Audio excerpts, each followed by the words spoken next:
Good evening, I'm Amadin Ogbewe. Now, vote buying has become a sad symptom of Nigerian elections over the years. As it is, there's been no true measures put in place to fight the growing menace. This bodes ill for the 2023 general elections, which are at the risk of being an auction of the country to the highest bidders. It's become more important to look to citizen-based solutions that returns the power to the people. Tonight, my guest is the president of the Nigerian Youth Organization, Abdullahi Wali. He speaks to me about the ways the Nigerians, especially youths, are set to ensure accountability in the coming elections.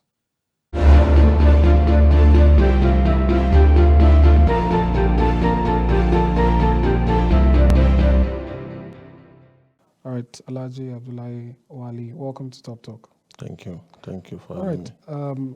I'd like to get your general thoughts before we delve into the matter, speaking about the 2023 general elections, the candidates, the issues of vote buying, electoral malpractice, and generally how the elections will hold. So, to start with, what are your predictions? What do you envision will happen let's say, by February 2023? Well, I think basically the issue of electoral malpractice, vote buying, and the emergence of other aspirants. I think, to me, the issue of vote buying and electoral malpractice, to some extent, I think I will commend INEC.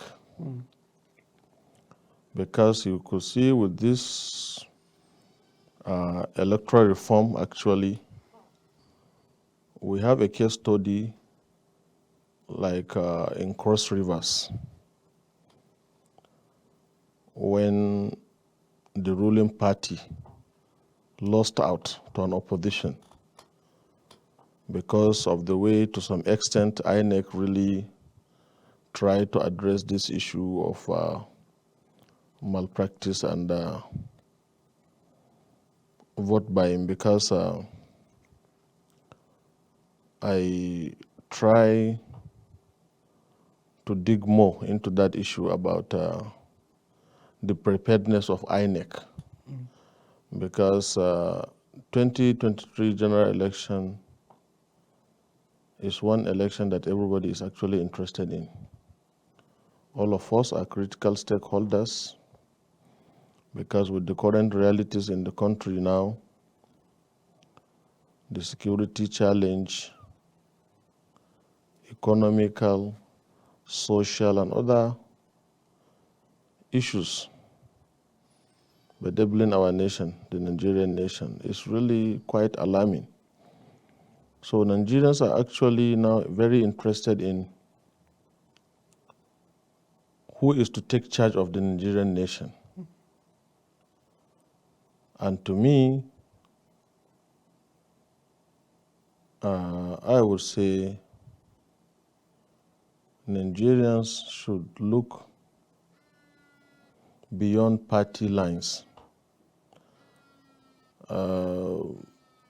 The stage to which the Nigerian nation is now, we don't have to say whether you are in the PDP or you are in the APC or you are in the Labour Party or you are in APGA or you are in this other party. What we need in Nigeria now is the candidates that will deliver this country. I and you know that Nigeria currently is in a very sorry state, whereby you can see the president, sitting president, come out, make a public proclamation that he is really very eager to finish and go. You should know that things are really bad. So I think, to me, the what Nigerians should actually concentrate on now is who is that person that will take charge of this country. And to some extent, on my own personal opinion, I don't in any way support the candidature of all these old men. You know, I told you the previous interview, granted, and I told you that I'm really not interested in all these old men. I'm not, certainly I'm not, and I stand my grounds. Whether this one, that one, all these old men, all of them, they're born down, so what do they have to offer? And our problem is a Nigerian problem. And we as Nigerians must have to come together to address our issues. Sometimes people talk, but if we are to go down memory lane, I think we've had a former head of state who actually believed in Nigeria and in Africa, who always said, to hell with the West. Our problem is an African problem, and even in Africa it's a Nigerian problem. So we should solve our issues ourselves. And by the grace of God, that head of state chose to take the bull by the horn. And when other African leaders see reasons in what he was doing, the very year he take that decision, despite the condemnation from the West, in fact, to some extent, they even sanctioned Nigeria.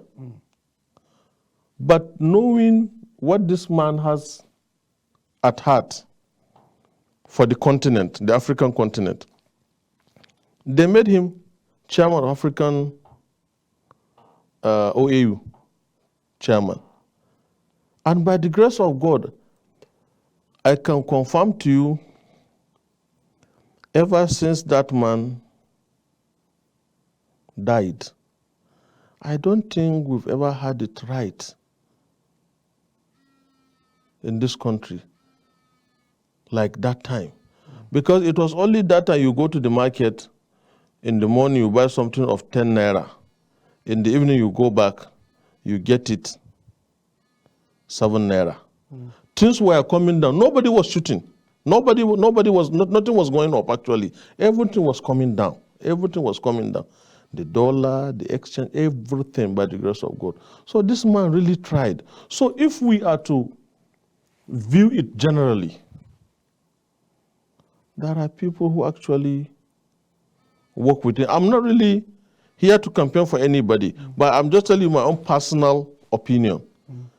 That with this kind of record, at least we should look for people that have same ideology as this man, so that they could come together and rescue this country. Most of these old men are people of the West. Today, if any of them is ill, the next thing they fly him either Germany, US, or England, or wherever. So I think, to me, Nigerians should look beyond whether this one is in the popular party, this one is in this big party. I think Nigerians should look beyond these mega parties. Like, look at what happened in Rwanda. Let's have a case study there. When Rwandans understand that, yes, our country is actually doomed, they came together and said, I think it's high time we should dump all these mega parties and go for a smaller party that is upcoming. And by the grace of God, they got it right. Where is Rwanda today? So I think, to me, I am calling on Nigerians and Nigerian youths to think beyond this party, whether APC, PDP, Labour, whatever. No, that is not what we want in this country as it is for now. And I'm not campaigning for anybody. I'm just telling you my mind. I have my own observations, And I have my right as a Nigerian to actually say this is my candidate. But as it is now, I'm just telling you my own personal view on how I view it. It is security. I was kidnapped at a point, so I have the experience that definitely in Nigeria in a very sorry state. Is it economy? Is it health? So many things are actually bad with this country. So we should look at it beyond this party that APC, PDP, this one. No. Nigerians should come together and at least vote for a candidate that will deliver this country. All right. Now, on the road to doing that, Nigerians, exercising their rights to vote, we usually see certain obstacles. Now, before we get into those obstacles properly, let's talk about the issue of, voter apathy. Now you're talking about Nigerians should do this. A lot of Nigerians watching you now and looking at you and they're saying, he's making sense, but I'm not leaving my house on the day of election. I'm not going to die. I'm not going to risk anything.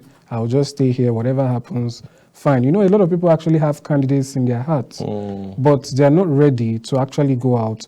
Now, how do you think we can start to convince people that, they should come out and vote, especially because we're told that it is harder for elections to be rigged when more people come out. Yeah. So how do you convince them that you still have a stake in this country? Your vote counts. How do you convince people? Yes, I think maybe you are not really very conversant with what is happening in the Nigerian state now. Because I'm in close contact with some INEC officials about this voter registration and collection of PVCs. Yeah. And the turnout actually is massive. We've never had it like now, when Nigerians stood their grounds that we really want to have our PVCs. We want to change the narratives in this country. So I think what I would say, I actually have absolute confidence in Nigerians that this 2023 general election, we're going to get it right. Because everybody, whether you are from the north, whether you are from the south, whether you are from the southeast, anywhere you are from, you've had it, or you even have an experience whereby one thing or the other has happened to you or one of your family members. So Nigerians are actually yearning for this change. And this change is not about money. It's about who will salvage this country. Nigeria is in a very sorry state, my brother. It is really tough. It is bad. It is really, really bad. Don't forget, I told you, a sitting president telling people, important dignitaries, that he is very, very eager to finish and go. You should know that it is really bad. So I think I have absolute confidence in Nigerians that definitely people will definitely come out to vote. And for those who are actually nursing fear, please, they should do away with that fear, go and get their PVCs, and please come out to cast their vote, because we cannot change the narratives by only talking. We have to be in the field to exercise our franchise as Nigerians. I'm actually impressed with the turnout of the young men. If you look at it now, what is happening in one of the political parties, that political party is actually making waves across the Nigerian states. Not minding whether you are from the north, whether you are from the south, whether you are from the south, wherever you are from, the young men are actually coming out to say that this time around we really want to change the narratives. We must not continue the old way. We have to do it this way. And if you look at it, most of them are actually not looking for money. Because the candidate of that party, one of the slogans that is, I don't give shishi. Yes. So you could see, and you see people, young men are trooping in. I'm not campaigning for anybody, mind you. And I'm not campaigning for that candidate as well. I'm not. But to tell you the level of preparedness, the mindset of the young people in Nigeria. So I think it's good that we should come up and do more. But what I'm really emphasizing, it's not about talking. It's not about somebody sitting telling you this one, that one. No, we should think beyond that. Who have an experience? What are his records? What has he done when he was given an opportunity to do this, So with that, I think by the grace of God, we will change the narratives in this country. All right. If you don't mind, I'd like to get your quick analysis on the candidates that we actually have, at the moment. And when you say we should, look more to the people and away from just the big parties. Also, do you think it is wise to perhaps give somebody who might not have had opportunity to handle such a post in the past or something similar, especially at this time in the country, at some other times, especially when the country is prospering and doing well, they can afford to take risk and try someone out of the blue who doesn't take, for instance, even using America as an instance. They're a developed country anyway, even though they go through some issues. And we saw that Donald Trump, who had next to no political history, somehow got the highest office in the land. Now, do you think that can happen here? And just looking at the candidates, you mentioned doing away or not giving more attention to the old men. What would you say about, do you see any young person or someone who represents the youth among these 16? Yes, of course I do. I've seen him. I've seen somebody who actually represents the youth, and somebody who actually is not really my friend. I don't have anything to do with him. I'm not campaigning for him. But looking at his antecedents, I've just talked about a former Nigerian head of state now. And you and I know maybe you may be young that time, but you and I know if you are to go and ask some people about what has happened or what has transpired when that man was head of state, they would tell you. Which is part of the reasons why today the current president of Nigeria was given an opportunity to serve in one of the sectors in that government, and that has actually brought him to limelight. He was given an opportunity to serve as PTF chairman, and he has proven himself. So Nigerians feel that, okay, if this man will be given an opportunity to serve as this, we think he can do more.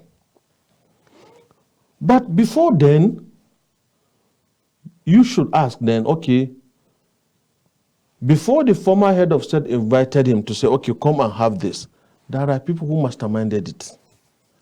People who advised the former head of state, I think so person can do this. And we know, we have those records. So if people will think of people that can bring about positive changes and advise when they are not in charge, they are not actually in charge, but they advise rightly. And by the grace of God, the leader heed to their advice and it worked out. So what more of today if they come and say, okay, I think now is the time we want to do it. I think we can as well look beyond this party thing. If today I'm satisfied with Peter Obi, honestly, I will campaign for him. If I'm satisfied with Tinubu, I don't think, well, that is a personal opinion of mine, but he has his qualities actually. But that age, which is making me to not to key into his project because of that age, I don't really take health issue as a major yardstick because health is with the Lord. You may, myself and you now may be healthy. The next hour, that person that has been sick for so many years, one of us will go and leave that person. So I don't really take health issue as a challenge, whereby some people are saying this man is shaking, this man is that. No. I have nothing to do with that. But basically, we need somebody who is full of life, have energy to turn around this country. So I think, like you asked me about who do I feel Nigerians should, we are throwing it to the table. We are only advising. And as it is, if you can see, I did not come out outrightly to tell you that, okay, this is the person you people should vote for. But Nigerians should look across these party lines and think and look at the antecedent of these people coming out to say, we want to do this, we want to do this. Some of them have records, very good records. Peter Obi, if you are to listen to him, he will convince you that he is the best person. So also, Kwankwaso of Kano, if you are to listen to him, he will convince you that because Peter Obi, he said when he was governor, they ordered for like how many millions from this computer manufacturing company. His state was the first state to acquire those from that company in the US there. And the records are there. And when he took over as the governor in that state, his state was very backward in terms of WAEC. But before he exited as the governor, his state is the number one. So you see, he has proven himself. So also Kwankwaso, look at, Kano is densely populated with a lot of poor people. But this man came out and said, okay, that among those who went to whether Morocco or wherever to train this piloting, some of them, their parents have never been even to the, what do they call it, to airports. But today, by the grace of God, their children are now riding on planes. So you see, it's actually good. If you look at Hamza al-Mustafa, who is his Oga, late Sani Abacha, the man listens to him very well. So for that man to succeed, definitely he must have good lieutenants who advise him, which Hamza al-Mustafa is one of them. So I'm just trying to give you a general view of these people. But even amongst them, that's best among them.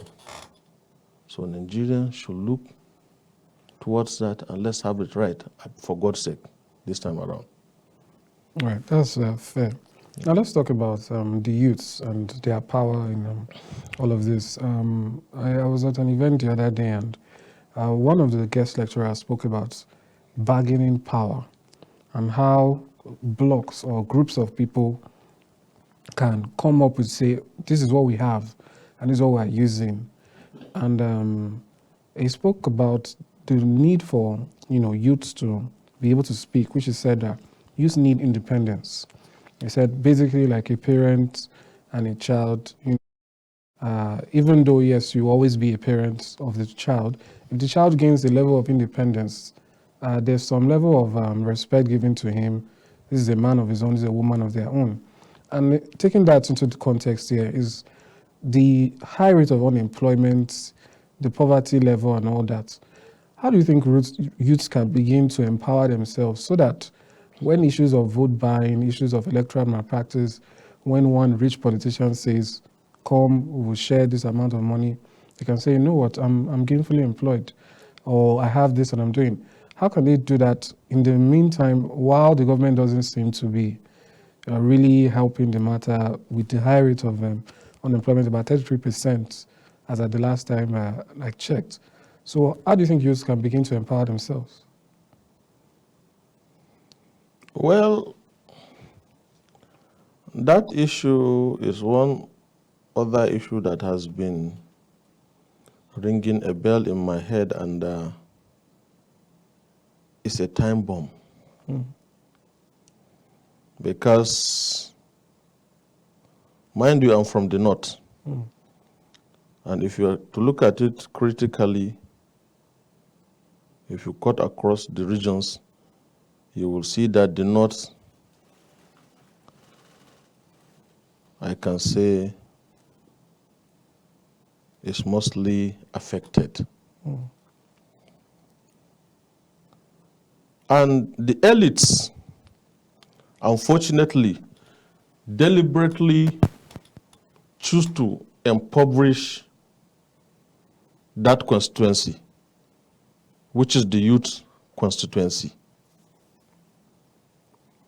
Now,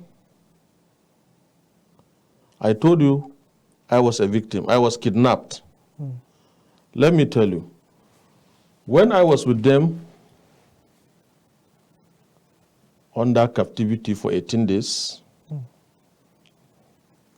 some of them categorically came out and told me that, Alhaji, you people are enjoying. You people are enjoying leaving us here. You don't care about us. Your children don't care about us.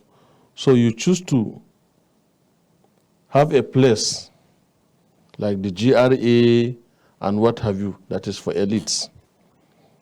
You don't interact, you don't intermingle with us. And mind you, one of the prominent politicians then, the Awolowo, said, those children of the poor, we the elites, are neglecting. One day will rise against us, and they will not let us see the light of the day. And today, by the grace of God, that is what is happening. If you look at it now critically, the elites converge in Abuja. Nobody goes out. If they are traveling, they go by air. Landed to their states. From there, they pick them from the airport to their country homes. But if you are to view it critically, they too are not happy.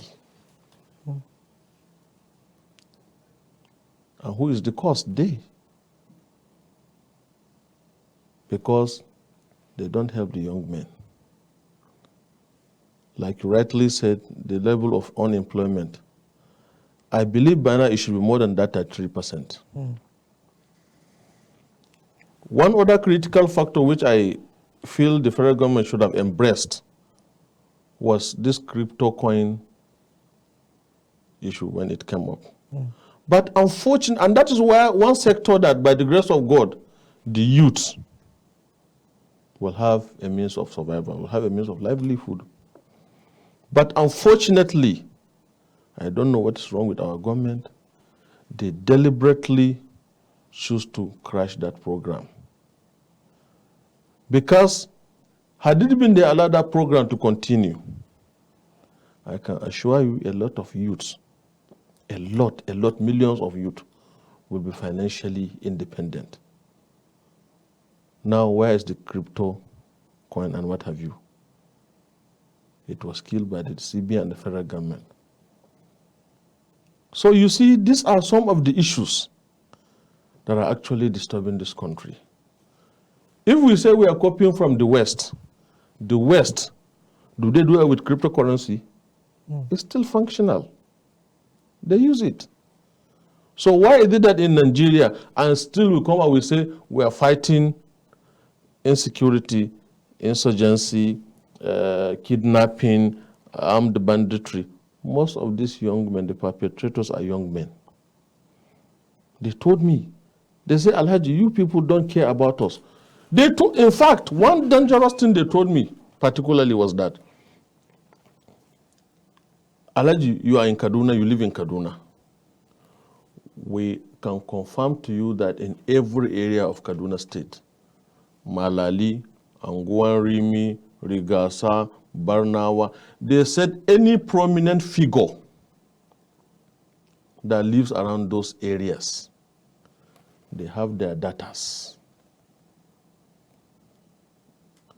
Whether you're a former permanent secretary, former managing director, former director general, former minister, they have their datas. And their agents are the poor young men you people are neglecting are our agents. The time you go out, they will tell us. The time you come back, they will tell us. We have your house address. They said, don't worry. They were telling me that I shouldn't worry, that my own has come now. But that they will go one by one and start picking these men. That they are not in a rush, they are not in a haste. They are not. They said they are not in any way in a rush. They are not in a haste. But that definitely it will come. And when I came, those I'm close to in position of authority, I told them that please, let's do something. Some of them even told me that if the federal government will employ us to be paying us, even if it is 10,000, this was what they told me, 10,000, 15,000. Let us have a stipend that at least we know at the end of the month, this is what will come to us. We too are not happy. We are tired. How can we be living in the bush? We want to come back. We want to live with our family. That was what they were telling me. This was their words. All right, Alhaji Wali, please hold that thought. We'll go for a quick break now. Let's take a report on what the police has in store yesterday, or what the police said yesterday about their plans for vote buying in the Osun State elections. When we return, the conversation continues. Stay with us.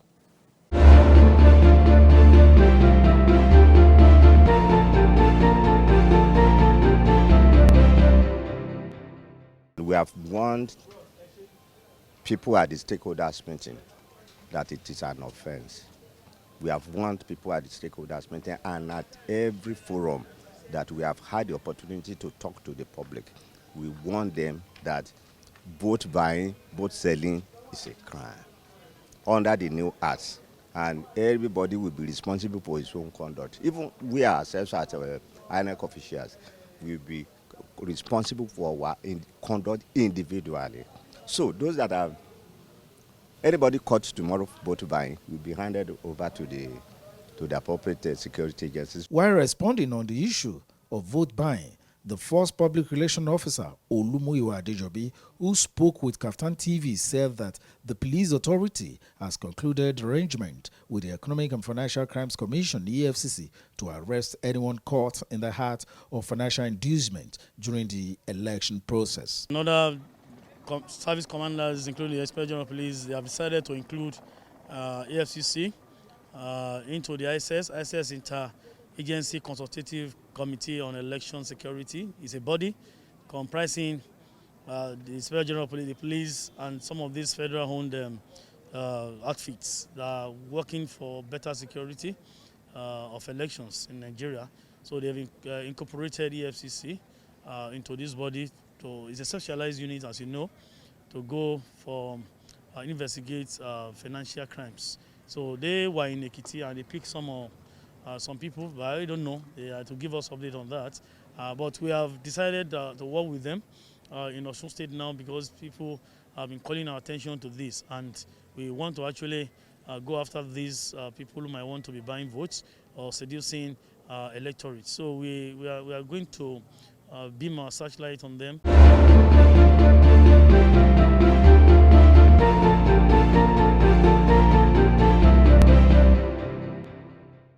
All right. I don't know if you want to continue from where you stopped. You were speaking about your experience with some of your kidnappers and the state of poverty and the neglect that Yes. young persons are going through. Yeah. Yeah, do you want to continue or do we? Yeah, so it's all in line with what you've just asked. That had it been the federal government and the elites came together to address this issue by neglecting these young people. I've seen somebody selling on, I think, whether donuts, a graduate of 4 years. Recently, I went to one state. I've seen a graduate of economics, first class. That man was just dying down in a beer parlor because of the level of frustration. Does that mean there are no elites in his constituency to say, please, mind you, Ebo Federal constituency have a representative. Ebo senatorial district has a senator representing the zone. At least they should have a structure that, okay, and in every of these constituencies, they have what they call legislative aids. At least they can have a data, have records of who and who have this. In this, my constituency, who and who is first class holder? Definitely, I know that will address this issue of this. But unfortunately, federal government, I know to some extent, we have to really commend this government actually, because they've really tried by way of creating a lot of opportunities to empower young people. But unfortunately, even at that, if you look at it, who are the beneficiaries? Yes, to some extent, some young men really benefited. But those people in government, somebody, whether a senator or a member or a minister or somebody in the cabinet, will submit the name of 20 people all to himself, 30 people, 50. I've seen somebody who even have 50 all to himself. Most of them his family members. And the people in charge of these offices are actually going back to bringing their family members, relatives, which basically the aim is to see how federal government will address this issue of youth restiveness.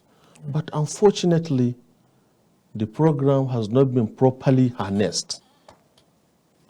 So I think it's high time the elites should have this fear of God, because despite what is happening in the world here, all of us stand before God one day and account for our deeds and those positions we occupy.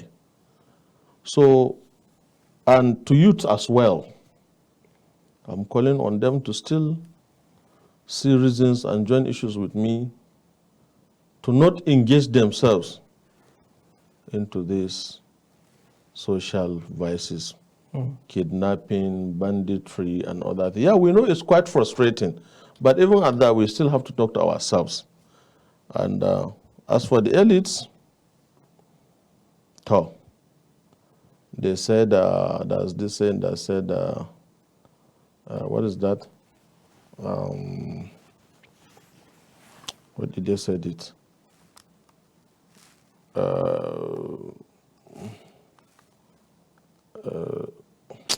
I'm sorry, I forgot.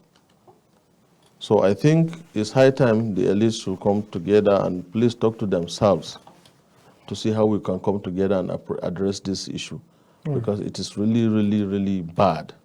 And the youths are really not happy. The youths are really, really very, very angry. If not that, the youth constituency has been impoverished. The way the youths are angry, I've never seen it like now. The youths are really, really angry. The youths are really, really angry. So we shouldn't let it get to that stage whereby they will come out and say whatever will happen, let it happen. All right. All right. You're very right. I witnessed some of this myself. Although the part you're talking about seems to be those youths who use their anger negatively. Yeah. You spoke about the increase in PVC drive and all that. I was at the old parade ground the other day, and we saw all kinds of youths. I just want to use two examples of the kind of what you've described. One of the youths complained to us. He said, "We've been here. They are throwing water at us. They are not explaining. They want to frustrate us. I want everybody should go home. Let's all go home." That was one youth. And when he said it, people responded that we are not going anywhere. And the second person says the same thing. We've been here, they've been throwing water at us, and this and that, and we want to tell them that we die here, we will not leave. You can see the way youths are and all that. Yeah. And the other guy ended up being convinced, and he joined them, and he was chanting, "We must get our PVC," and all that. Now, the question is, that kind of, what I call it, anger or determination. Sometimes youths get discouraged when these big wigs come in and throw money around and things go the other way. Take, for instance, some of what happened during the Ekiti elections. Some youths were saying they feel a little bit demoralized. They felt that, they could do it. Now, the question is, how do you think youths can protect their votes? Because it's one thing now to cast your votes, but then some people will come around that day and try to sway things a certain way. How do you think youths can stand up and fight for the votes that they've cast and ensure that the majority votes goes through and is not manipulated? Yes, simple. INEC made provision for that. Initially, INEC does not transmit results from the polling stations. But now, INEC transmits results from the polling station to the headquarters, communicate to them, and the result will be announced there. So as you cast your vote, and even INEC encourages you to that after casting your vote, remain there. We'll make it public. This is the person who emerged winner in this polling unit. So I think with this, I'm particularly happy with what you've just said now. That one of the youth said we should go, we are frustrated. One of them said, no, we are not going. And by the grace of God, they convinced him. Yes, they did. And he stood with them, and by the grace of God, at the end of the day, they got their PVC. So that is to tell you, the mindset of the youth is changing. That is why I'm telling you, I'm talking to them in parables. That is why I'm saying that they shouldn't let it go to that other level, that tomorrow all of us will come back and will not be happy with the situation. Because I've never seen it like now when the youth are really, really, really and angrily, very, very angry. Because they feel dejected, they feel neglected, nobody cares for them, nobody wants to help you, only that everybody wants to use you. Most of these people now who does not even respond to calls. I've seen it on Facebook, somebody's Facebook page, that now that they've hit the drum of politics now, politicians are now responding to calls. In fact, even when they see your missed call, they call back. What does that mean? So you're just a scapegoat there, use you after some time, dump you after some time, they come back to you again. I think it's high time. I am really very, very, very happy with what is happening in this country. Honestly, in that other political party I was telling you about. Because the man who is championing the cause in that party is not even from the north. But go to the north, you see northerners. Go to the southwest, you see people from the southwest championing his cause. Go to the southeast as well. So I'm really happy that the youths are coming together. That despite all odds, whether you are from the north, whether you are from the south, whether you are from this, whether you are from this, all we want is somebody who will deliver this country. So I'm happy, it's quite encouraging. I was not there when that thing you just said happened, but I'm really, really, really very, very happy. As a leader of youths in Nigeria, I know to what extent we interact with youths day by day. I could feel their pain, the anger, that this time around we will have to come together and change this. We must not take it. We must not allow it to go this way. We must have to come together and change it. The issue of money, in fact, some of them even are not even interested in somebody bringing money. Some of them say even if you bring the money, they will not even collect the money. The level of anger in them will not even allow them to listen to even collect the money from you. So if we are to sustain the tempo, definitely by the grace of God, we'll get there. It is really bad in this country. It is bad. It is tough for everybody. So I am calling on the youth as well to do more. They are trying. We've never seen it like now. They are trying, but they should do more. And we should look beyond this APC, PDP, this big party, this big party. No. All we want is who is to deliver this country. That is what we want. That's very fair. There's a sentiment I've heard recently being passed along by different people. Even some presidential candidates have said so. And I just want to get what you think about it.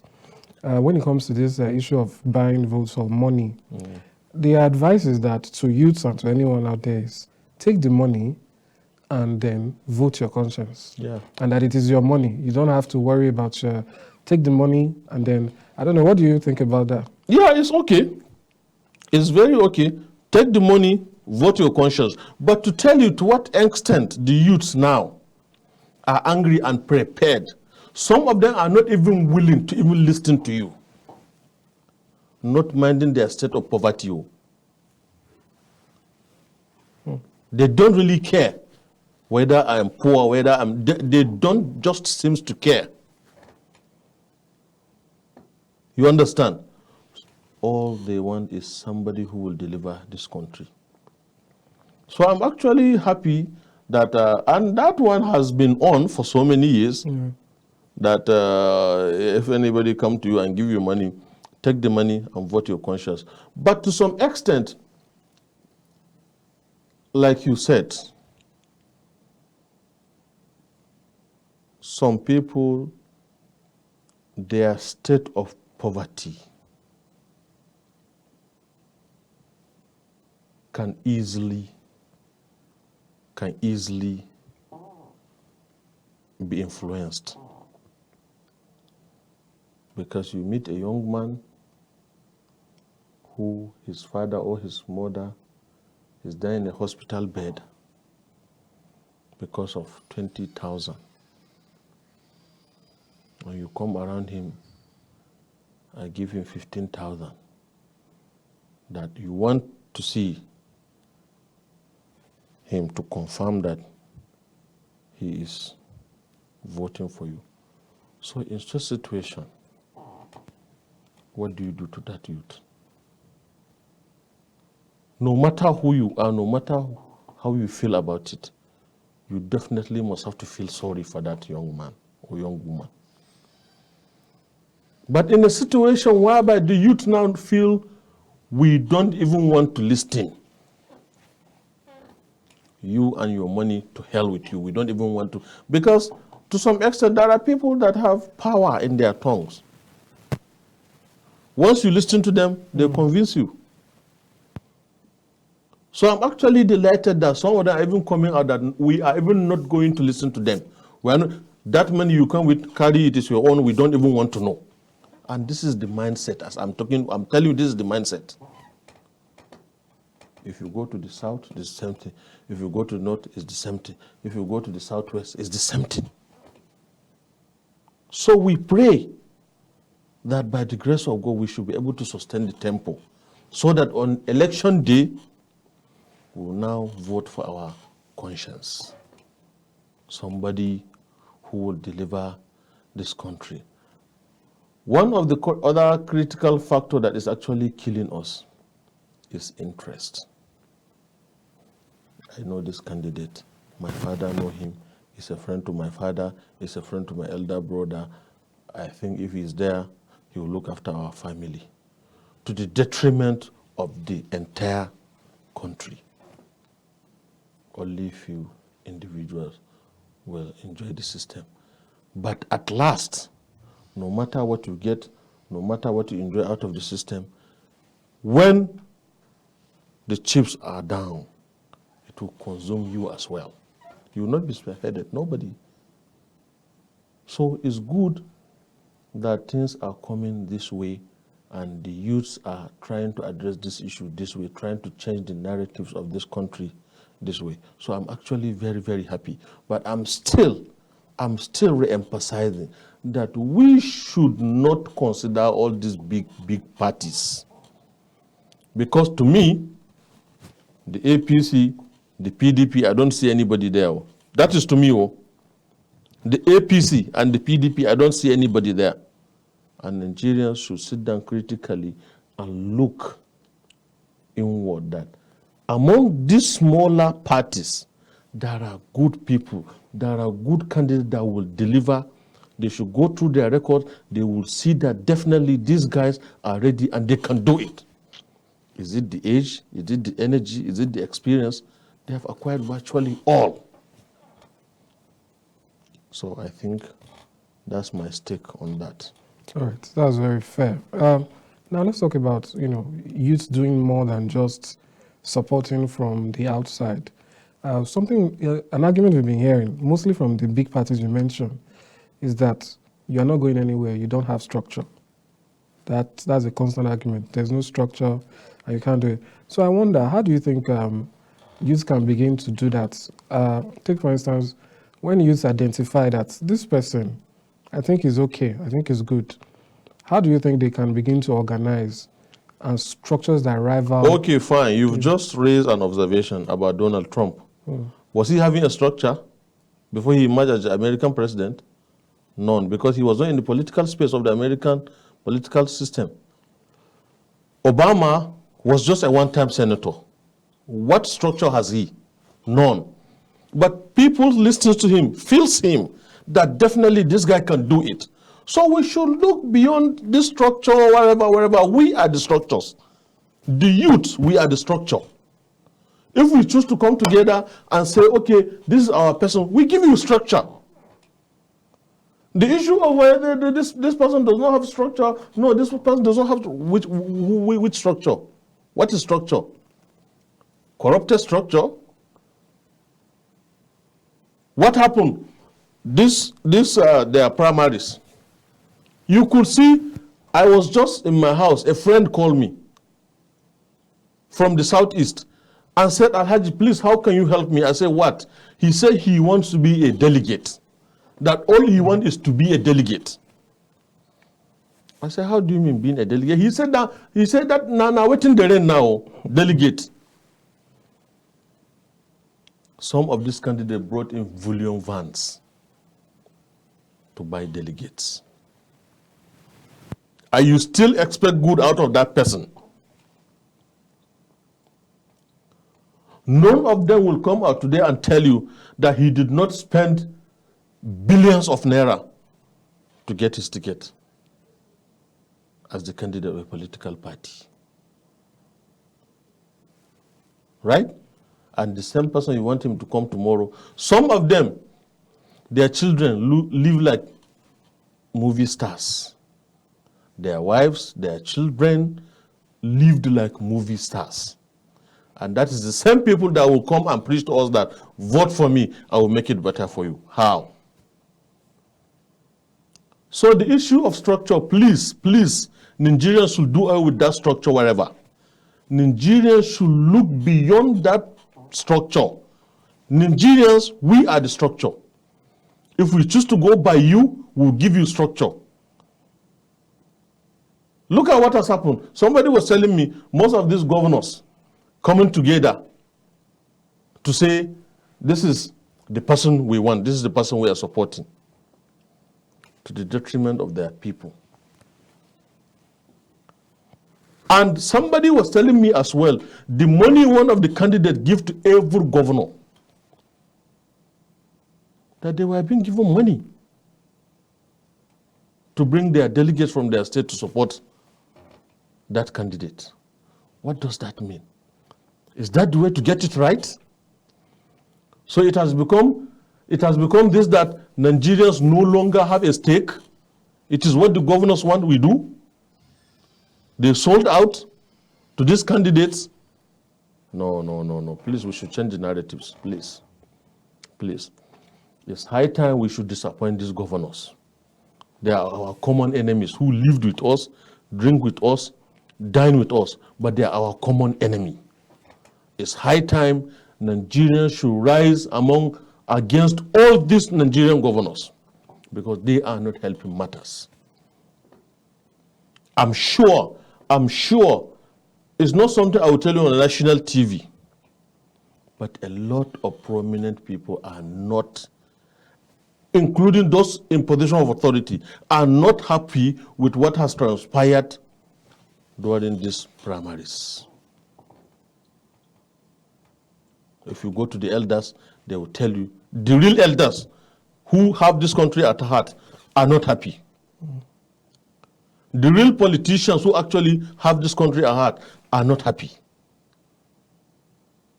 And tomorrow some governors will come and say, no, this is the person we want, and all Nigerians will now come and say, that person must emerge. Then we must be very stupid of ourselves. It's high time we should change that narratives. Nice. We can do it, and we will do it by the grace of God. Right. What impact do you think social media will have in this?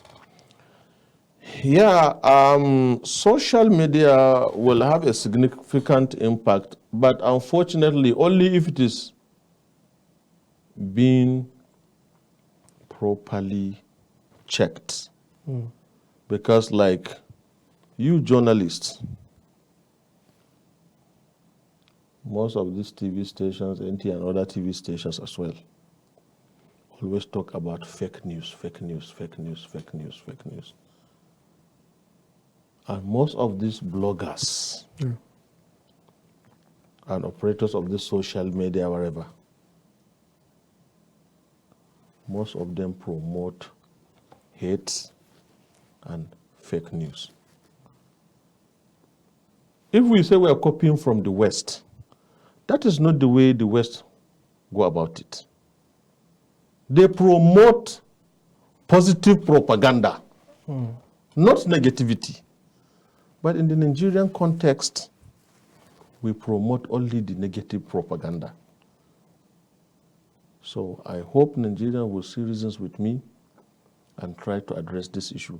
Yes, social media is quite welcome and it will make an inroad in the elections. But please, it should be used, they should balance their stories. I think with that, if we do that, the operators of major social media platforms and bloggers, if we choose to do it this way, I think by the grace of God, we'll get it right. All right. Because if you look at it, major operators of the social media, those who are promoting it are the youths. Yes. And now that the mindset is positive, that we want to change the narratives. So if we come with something positive, by the grace of God, we'll get it right as well. All right, so sorry to cut in there. We just have a few seconds left. So finally, I want your final word to youths out there on, their preparations for 2023. What would you like to tell them? My advice to the youth is to please still go and get their PVCs first. And to still think and look and forget about these mega parties. They should forget about PDP, they should forget about APC. They should look those unpopular parties that are better candidates there who can deliver this country. That is what I have to say for the youths. All right, thank you very much, Abdullahi Wali. Thank you very much. Thank you very much. Thank you.